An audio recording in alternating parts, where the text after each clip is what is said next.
no matter how much oil money they keep pumping in, no matter how many super leagues they try and create, no matter how much they want the gap between the top and the bottom to increase, they will still not be able to completely take away the beauty of football. Where one side whose entire squad is worth the same as one single player from the other squad somehow goes on to beat the other side against all odds, against all stats, against all logic. Despite whatever they do, we'll still have that. This is why we love the league. Yeah, this is Pressing Matters, brought to you by On The Mic. I have Wasif, Elahi with me. Thanks once again for coming on the show, Wasif. We're going to kick things off right off the bat. And we witnessed one of the most shock results in the Premier League in its history. Yeah. And some people might think that's an overstatement because there have been many teams who have caused upsets, who have been newly promoted sides who have beaten champions or great teams like Man United even when they were managed by Alex Ferguson. But we've seen in the last couple of years that the gulf between Liverpool, Manchester City and the rest of the league is so huge. Never mind between the other 14 teams that are outside the top 6, just people like other teams who are in the top, who are part of the top 6 as well. Apart from Liverpool and Manchester United, there's such a huge gap between all of them that you just never see something like this coming. Yeah, I think we we basically talked about this last time, where we talked about how if Liverpool didn't keep pace with City, then the league last season would have been like a lot like the French league, which is true. Yeah, it is, because and the magnitude of the वो जो defeat थी कल परसों, I think that's mainly because City की जो team थी, it was around like a few hundred million in like transfers, and Norwich की थी, I think लिखा था like total was 7.6. Like so total. That's insane. And Norwich that's had one of the reasons why they thought Norwich had I think I read somewhere 8 players out. Yeah, they had 2 goalkeepers on the bench. Yeah. 2 goalkeepers on the bench because they didn't have a senior player who would come in on the bench. And the reason why I say it's the biggest, probably the biggest upset in Premier League history is because not only because of the gulf between Manchester City and Norwich, for example, it's also, I say this because of the way Norwich beat them. Yeah. I've seen a lot of teams I've seen some teams beat Man City, okay? So Man City have been beaten by Crystal Palace, Newcastle, and I think they only suffered these 2 losses last season, as far as I remember. But they also lost to Leicester. So, but no team beat them playing their own game like Norwich did. Yeah, Norwich won 3-2 against Manchester City, a newly promoted side, winning by playing out from the back, by pressing high. The stat is right. I think it was the first time in about, like 25 attempts that a new side beat City, basically. Like a new side being promoted. Yeah. First time in 25 attempts. And it shows you that it's just more incredible because Guardiola is used to creating these monster teams who suffocate you, who don't let go. But Norwich, and there's this brilliant clip. If you haven't seen it, go check it out. It's from Norwich's own social media page. Yeah. They basically created a couple of clips from the match. They've put them together, and they basically said that we beat the champions playing our own way. Yeah. And Daniel Farke, the Norwich manager, he was asked, "What would you do against Man City?" And because he's been known to play attacking football regardless of where he goes. And when I remember when they came to Anfield, he was the reserve manager or the youth manager at Dortmund. I remember when they came to Anfield, they got beat 4-1. And everyone said it was an absolute naive decision by Farke to play the way they did. Yeah. Even though they troubled. I didn't think so, actually. Yeah, even though way they played, I don't think the scoreline did justice to. Yeah, absolutely. I think they gave Liverpool a lot of problems, and Liverpool is arguably the second best defense in the league, if not the best. Yeah. I said during that match, like after the match, that Norwich would trouble almost every team in the Premier League attacking wise. And Daniel Farke, as I was saying earlier, when he was asked what he would do against Man City, he said if you park the bus against them, It's suicide. Yeah, that's true. And he didn't park the bus against them. He went, he pressed them, he played beautiful, intricate football, and he beat Man City at their own game, which is incredible. Yeah, Norwich had a great, had a great match, but we also can't ignore the City's defensive errors. It was shocking. It was actually just like schoolboy stuff, especially the third goal. I think Nicolas Otamendi. He got robbed by Buendia, who they bought for 1.5 million from Bilbao. Like that was like their. I think he was their best player. He had 60 touches, 2 assists. It was a great showing from him, but I don't know what he was doing in that match, Otamendi. Like it was. Yeah, before we get to the defense, I wanted to talk a bit about Manchester City and something that Guardiola did, which I didn't understand at the time, but now after his post-match press conference or something he said later, it's become a bit more clear. He benched Kevin De Bruyne, part of me thought that it was him resting De Bruyne because he thought that he could still beat Norwich. I mean, logically, he would still be able to beat Norwich because he still had 700 million worth of players. Gundogan isn't exactly like a bad replacement. Yeah, and even when he brought De Bruyne on, De Bruyne was playing too deep. He wasn't I didn't even see De Bruyne after he came on. Yeah. He was playing too deep and he wasn't getting in that usual right half space where he gets all his crosses in. Yeah, he usually does those low crosses, which Sterling or someone they get on the end of that. Do you think he was overconfident or? I wouldn't say overconfident. I actually thought so initially, but then you see their team, man. Like their bench is so stellar that he can afford to rest them. And they did have a match they have a match I think tomorrow night in the Champions League. So it did make sense, but at the same time, he could have played him, I feel, because he is part of that main starting 11. Yeah, it's a good point you bring up because that's exactly what he said. He actually said that Juventus have Pjanic injured, Real Madrid have Modric injured. Yeah. He said we had Kevin De Bruyne injured for almost all of last season. I don't want to risk another injury by overplaying him. So he played in the international break. He played both matches, I think, for Belgium. Then he played all of City's matches before that. And Guardiola was just like, I don't want to put him through the burner again because we have to play an away game, I think, if I'm not wrong, against in the Champions League on Wednesday. So that was his logic. And I think I would agree. But then again, no one really thought that Norwich would do what... Yeah, that's true. And I don't think he was played in the right place either after he was brought on. And now let's move to the defense, as you were saying. I mean, they had an expected goals against of 1.74 Manchester City, which is really high. And the thing that was in focus was Otamendi and John Stones. Yeah. And this is something that I want to talk about in depth. Aymeric Laporte is out at least till January or February. Yeah. For a huge chunk of the season, Manchester City will not have him. So let's get this out of the way. Aymeric Laporte is the best centre-back defender that Manchester City have. Yeah. He is, according to me, the second best centre-back in the league and one of the best centre-backs in the world after Virgil van Dijk. Him going is a huge gap that City need to fill. And now that Vincent Kompany is gone, City only have Nicolas Otamendi and John Stones. And the way we saw them... This pairing has played together only 6 times in the past 20 months, I think. Yeah, so I think ever since Laporte's in, they only played...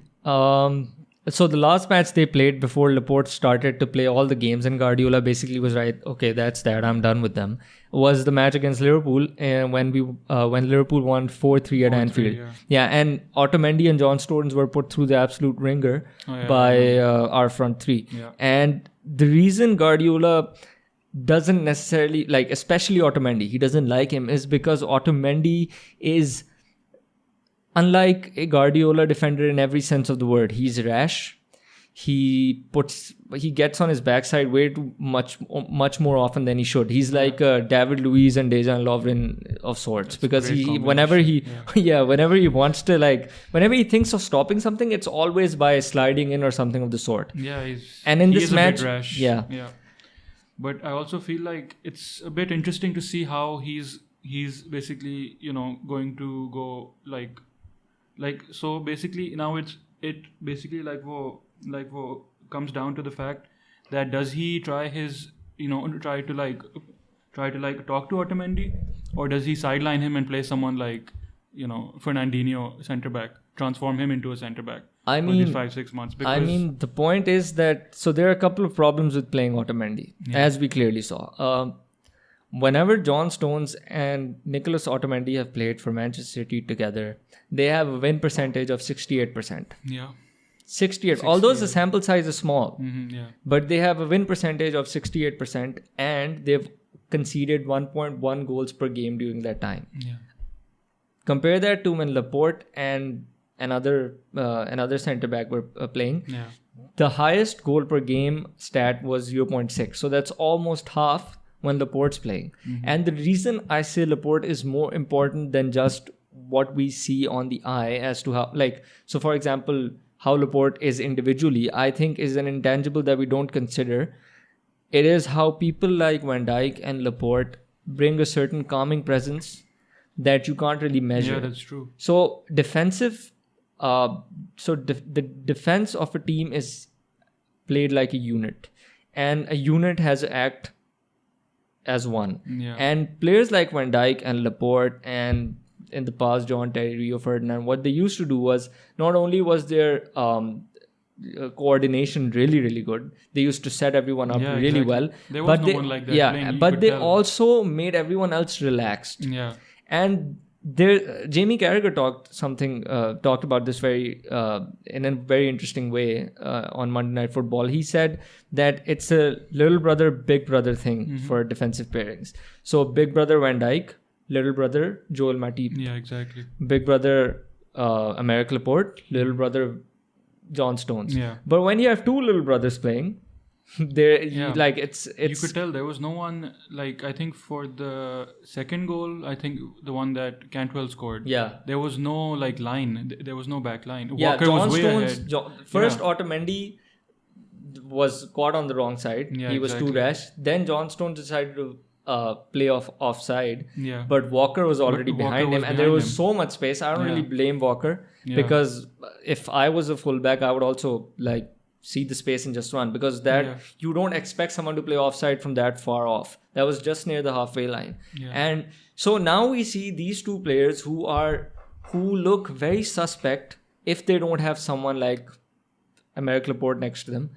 And City are up against the tightest of margins in the tightest of leagues against this Liverpool side, who are already 5 points ahead of them now. It's only September, but but they're 5 points ahead of them. Yes. And the problem for City is, even if it's only September, till January they at don't least, have Laporte, they don't have anyone else. Yeah. They only have John Stones, Nicolas Otamendi, or Fernandinho. What do you think he's going to do?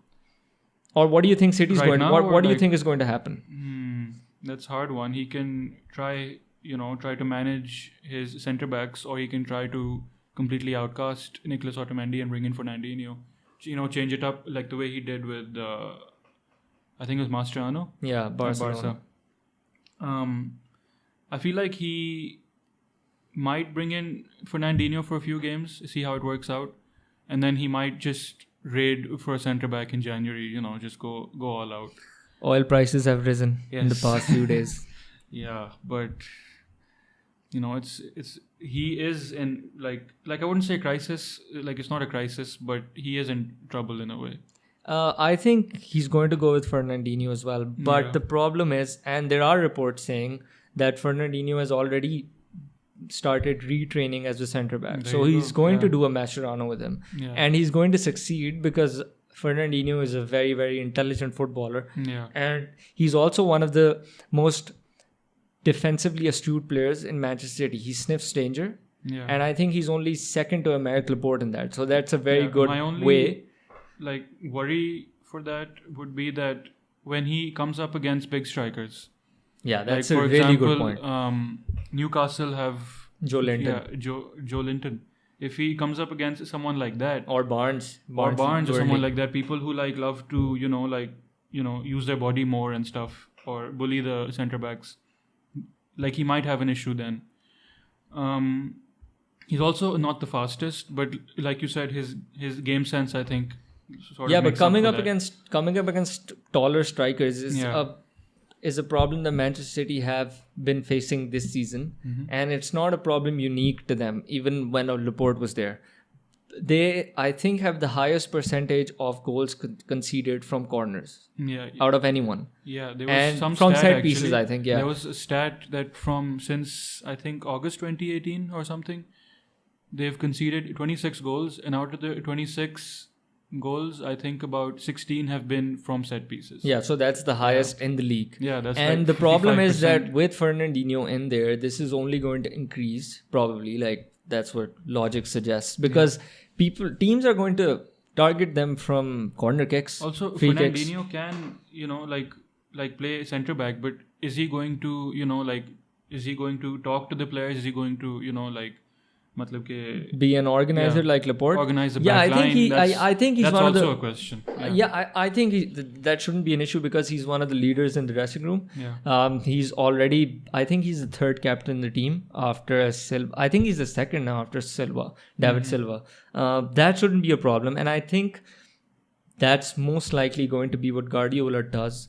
And he's going to bomb Otamendi out because you see Rodri, he's been Rodri's been starting pretty good, as the DM Yeah. ahead of Fernandinho. Yeah. And that only suggests one thing. Fernandinho is too good to be benched consistently by Rodri. Guardiola trusts Fernandinho too much to to bench him for Rodri. Yeah. But he's still doing that because he's training Fernandinho to become a centre back. Yeah. Now, Fernandinho, when he becomes a centre back, that's only going to mean one thing.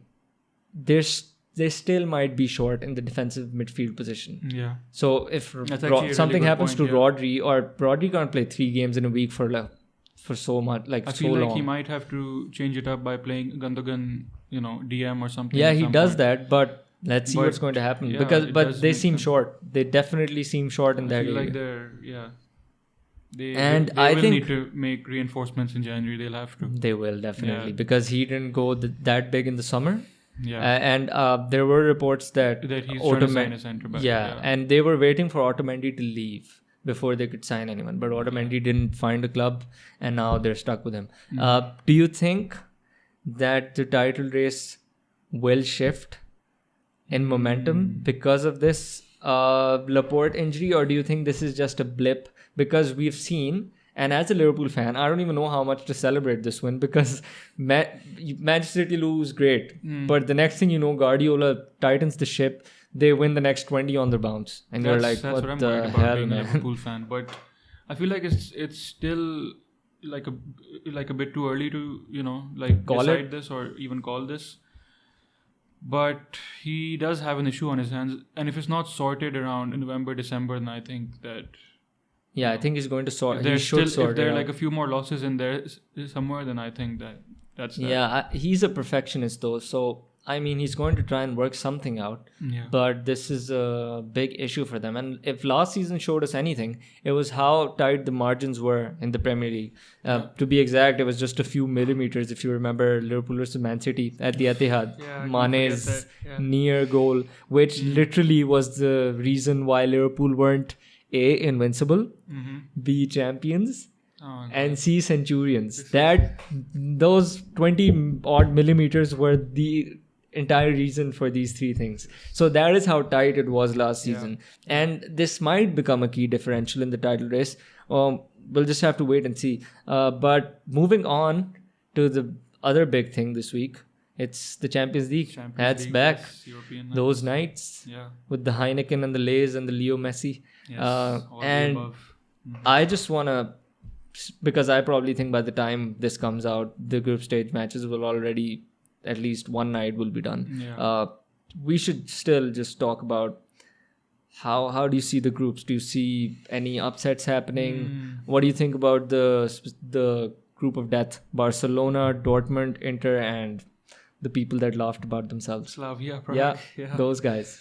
What do you Slavia think? Prague taking the group, obviously, no. But man, I feel like in that group, I think Barca and it's really difficult to call between Dortmund and Inter, because Inter's made great signings and they're looking good in the league, and they could finally challenge Juve, I think properly in the league. Antonio Conte, man. Yeah. Dortmund, on the other hand, also made great signings. They signed Brandt and they signed back Hummels. Yeah. But thing is, their defense is a bit suspect. I mean, there's Bundesliga averages 3 goals a game.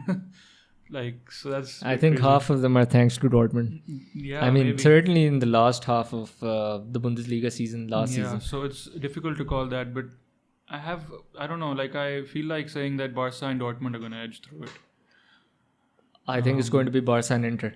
Let's wait and see. The other thing that I wanted to talk about was, so there are so many interesting narratives heading into the Champions League season this time, which I don't remember being ever before, at least since I've been watching. So there's, can Ronaldo lead Juventus to Champions League glory? The reason he was brought in, mainly. Yeah. Can Lionel Messi finally end the drought? Yeah, end the drought. And I say Lionel Messi and Cristiano Ronaldo. Yeah. I love how they say drought. He hasn't won it since... Messi must be wondering, what the hell? I haven't won it so in long. 2015. Yeah. And it hasn't They won their been treble. 5 years, and people are saying, oh God, it's a drought. Valverde it's out. Champions League, man. But yeah, I mean, they think it's their, they deserve to win feel it. entitled But to it to some extent. anyway, the reason I say Ronaldo and Messi and not their teams is because that's exactly the narrative that one player is going to decide a whole Champions League campaign, which is insane. It's not logically or factually. It's insane, but I wouldn't put it past him. You could say that they're the decisive players, but they alone can't do anything. Yeah, no one can do anything on their own. It's 11 players versus 11 players. Then you have Pep Guardiola, who, again, supposedly was brought into City to win the Champions League. Who, by the way, reports say, it's a real controversial topic, the Champions League with him inside the camp. Because he was asked about how he feels not winning the Champions League without Messi. Because he's not won it since he was with Messi. And that's something that he didn't take well. So there's that. He has a point to prove. And especially because every season, for one reason or the other, it's been said that Guardiola overthinks in the Champions League. And that is the case. Lineups are strange. Yeah, it was weird. I think it's got into his head. And then there's Jurgen Klopp and the champions of Europe, whether they can finally retain it in Liverpool's history for the first time. I mean, that would be great for them. And especially since Liverpool have not won a single European tie ever since Jurgen Klopp's been manager. So they played 3 years in Europe. They have not won a single two-legged tie in all of that time. That is crazy. And let's see if that can continue. But despite all these narratives and everything else, do you think, even if you don't think there's a favorite and it's too early to call, who do you think are the prime contenders for the semi-final places who will be going against one another for the Champions League this season? Semi-final places. Yeah, the 4 teams. I mean, of the, I think I'd say Liverpool, City, unless they meet before. Liverpool, City. I mean, there's obviously a caveat that unless these teams meet before. But let's assume they don't. Yeah, I feel like Liverpool, City, Juve, and I feel like fourth might be someone like we had Ajax last season. Barcelona. I don't know. I feel like Barca took a big hit last season after that. They still haven't recovered. But you never know. The little guy might come up with something. Who knows? Yeah. I mean, it's definitely not... it's out of the question, but it's just so hard to call this time because it's so close. Everyone is on an equal footing. That's exactly my point. My wider point about this is that there are no favorites in the Champions League. Yeah. And the reason I say that is because it's a knockout competition, first and foremost. Yeah. It's the highest quality of football on the planet in terms of knockout competitions. It is higher than the World Cup in terms of quality now. When you have so many great teams against one another, and even if there are underdogs in between. But if you have so many great teams together and it is decided via 90 minutes or 180 minutes, there are bound to be anomalies. There are bound to be upsets, shocks, and just better teams losing. I mean, better teams not on the night, but generally. Yeah. So that's why you see Ajax going. That's why you see Spurs winning. That's why you see Liverpool or Real Madrid even reaching the final last year. Yeah, that was last year, yeah. So the reason for that is because over 90 minutes or over 180 minutes, one bad decision by the referee, by any player. Imagine if you were playing the semi-final of the Champions League and Nicolas Otamendi does what he did against Norwich. It's not Pep Guardiola's fault. Yeah, it's not. It can't be Pep Guardiola's fault. It's a bit harsh on the managers that way. If a long-range 30-yard goal goes in, which you can't do anything about, like Townsend scored against City when Palace won against them, you can't do anything about that. So you have literally next to no time to right a wrong in the Champions League. And that's why I think, and I'm going to back this up, the best teams in Europe don't necessarily win the Champions League. They win less than you'd think. So I'm going to take you back 2004 Porto. Yeah, Porto weren't the best team in Europe. Yeah, by any shot, right? 2005 Liverpool weren't even the best team in the first half. In the final, Momo Sissoko was good. You had Jimmy Traore. Traore. John Arnorisa was playing left wing. Yeah. That's how bad we were. We came fifth. And Everton came fourth. Everton came fourth. That's how bad Liverpool were. But they beat the Milan side with Dida, Maldini, Shevchenko, Crespo, Kaká, Pirlo, Gattuso, Seedorf, and many more. And the only reason that happened is because it's a knockout competition. Yeah. So 2005, that happens. Then you have 2009 Inter. Now, people might say that, Inter definitely deserved to win the Champions League or definitely deserved to win against Barcelona. Yeah. And that's true, I agree. Liverpool deserved to beat AC Milan, especially after that second half showing. Mm-hmm. Porto deserved to win the Champions League when they played against, I think it was Deportivo La Coruña in the final. Inter definitely deserved to beat A, Barcelona, and B, Bayern Munich in the final. But that still doesn't mean that the best team in Europe won. Yeah. Barcelona were the best team in Europe for 4 years under Pep Guardiola. They are arguably the greatest club side that's ever been assembled. Yeah.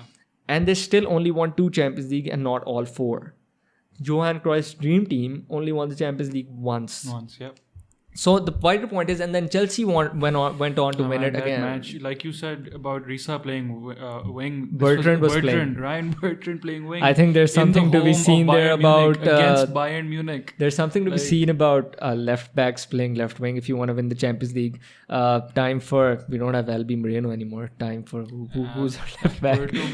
Time for Andy Robert to play left wing and James Milner to play left back. Jurgen, sort that out. Anyway. After that, we see... So the point is that doesn't happen, which means that you have no favorites. That means that you can't criticize or, create narratives against people like Messi and Ronaldo and Guardiola that they failed because they've not won the Champions League. Yeah.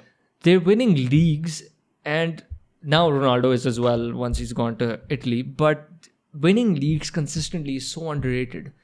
Because it's 38 games, consistency, a manager's tactics shine through. In the Champions League, no matter what, you can be great and win, but you can be great and lose as well. You don't have that much time to basically, play the way, that you played in the league for 38 games. Yeah, in the league, if you have one upset like City had against Norwich, they still have I don't know how many games to right that wrong. And they probably will win 20 on the bounce. You can't do that in the Champions League. So... I don't know who's going to make the top 4 of the Champions League this season. You never know. I'm hoping for another underdog story this year. Yeah, I hope it's Ajax again, because one of the worst things about the Champions League last season, despite it being one of the best, And I best really want them to seasons go through, ever yeah. is how they all collapsed at the same time when Lucas Moura scored. It was great as a neutral, Yeah, that's but true. at the same time you were like, man, this team's breaking up. This team deserved it, yeah. And this team's breaking up. De this Jong, team, delete, maybe, who knows? But just those two went, if I'm not wrong, right? Yeah, just them. So, I mean, they still have the, like They have still Ten have a Hag, chance, the great yeah. great manager, and they still so have players. Ten Hag could still do that. Could still I'm hoping implement it that. happens. Yeah. And we'll see. I mean, that's the beauty of the Champions League, right? That's been Pressing Matters from On the Mic today. Please stay tuned for further content. We're finally on video. We'll see how that turns out. But we're going to shoot regular episodes at least once a week. Keep watching football, man. It's brilliant. Keep listening to this episode. Keep listening to this podcast. Sorry, it was me getting ahead of myself. Until next time, goodbye.